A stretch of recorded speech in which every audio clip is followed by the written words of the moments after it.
Hey everyone, it is the first Wednesday of July, and that means it's time for another Casual MTG. This is a monthly series I do where I present you guys with a kitchen table deck that's meant to be fun to play, fun for your opponents to play against, and interesting in general, but aren't obviously not going to be super competitive. They're not meant to be brought to Friday Night Magic even. They're meant to play for fun if you're looking to have a fun time with interesting cards and interesting strategies that just don't work in competitive Magic. And I think that's one of the great things about Magic is you don't always have to be playing the most competitive deck possible. Sometimes you just want to have fun with a sort of silly deck, and that's sort of what this whole series is about. This month, the card that I decided to sort of build around is Demonic Pact, and I'm doing it in Modern, not in Standard. And the deck's main way of winning is with a combo. So Demonic Pact, it's a sweet card. It gives you a bunch of options every upkeep, but you can only choose one each of them. It can kill a creature, do damage to your opponent, gain you life, make your opponent discard cards, draw you cards, but then when you run out of choices, you lose the game. So the point of this deck is to use Demonic Pact, and use its first three good effects, and then find a way to give Demonic Pact away to our opponent, and the main way we want to do that is Puka's Mischief. It is obviously a little bit fragile. You have to have an opponent who has a permanent with converted mana cost 4 or less in play. That's usually going to be the case, though. And you use Puka's Mischief after you've chosen these first three choices, give it to your opponent, and then they lose on their upkeep from the Demonic Pact that you've given them. So the Pact, the thing you want to do with it, ideally anyway, is play the Demonic Pact first, and then on the turn before you're going to make your last choice, play your Puka's Mischief. You don't want to play it too early. You don't want to let your opponent know what you're doing. Otherwise, they just won't play permanents, and your Demonic Pact might kill you, although the deck does have other ways to bounce it if it needs to. But on your third turn with the card, you get to pick your third choice, whichever one it may be, drawing cards, just making your opponent discard cards, doing 4 damage to something, and gaining 4. And then Puka's Mischief's trigger happens too, so you get to pick your third trigger, give it to your opponent, and then they lose on their upkeep. So you want to get it in play before you lose the game part, ideally, just because it makes your opponent lose a little more quickly. So that's what you want to do. So the deck is a control deck, basically. It doesn't have a ton of removal in it, but it has some, and it has lots of ways to draw cards. We're running blue, so we want to find a way to draw as many cards as we can so we can find our combo pieces, which we run 8 of. So we have 4 Serum Visions, which allows us to see 3 cards, which is great. Helps us dig deeper into our deck to find Puka's Mischief or Demonic Pact or whatever else we might need. And we have 4 Sleight of Hands, which lets us see 2 cards and lets us find whichever piece we may need. Anticipate lets us see 3 cards to find whatever it is we need. And so those are our main card drawing spells.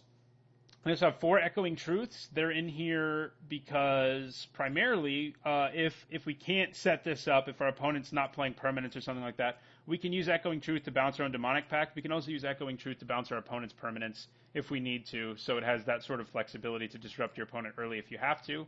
But you can just win the game with Demonic Pact if you absolutely have to by doing 4 damage to your opponent 5 times by bouncing it with various spells in our deck like Echoing Truth.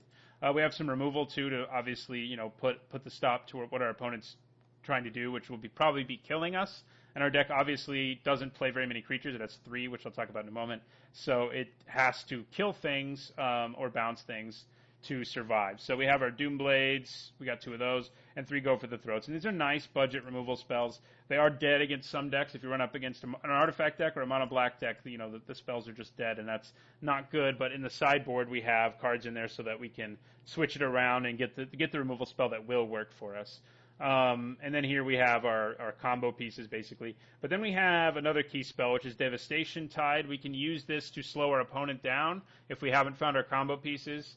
We can also set up the Miracle with Serum Visions if we have to. And it has the added synergy of bouncing Demonic Pact if we haven't found Puka's Mischief before it can kill us. And then we get a whole other round of Demonic Pact triggers, which is good.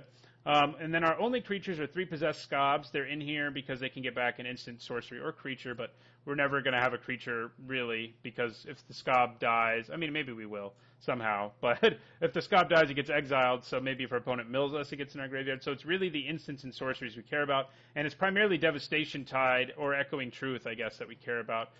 Devastation Tide especially because if you have enough mana, you'd need 10 to do it every turn.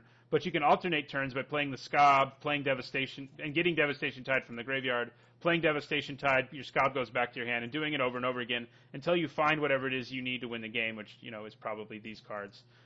So that's sort of a little combo within the deck. Echoing Truth can also work to bounce the Scob if you really need the trigger or something like that. We do have a sideboard, and as most combo decks are fragile to counter Magic, we run a sideboard that's meant to combat counter Magic in large part. So we have 4 Dispels, 4 Swan Songs. It's also good for Enchantment Hate, which is obviously good against us. Basically, if you're playing a wider green deck, you should probably side some of these in to counter their Naturalizes, Disenchants, whatever.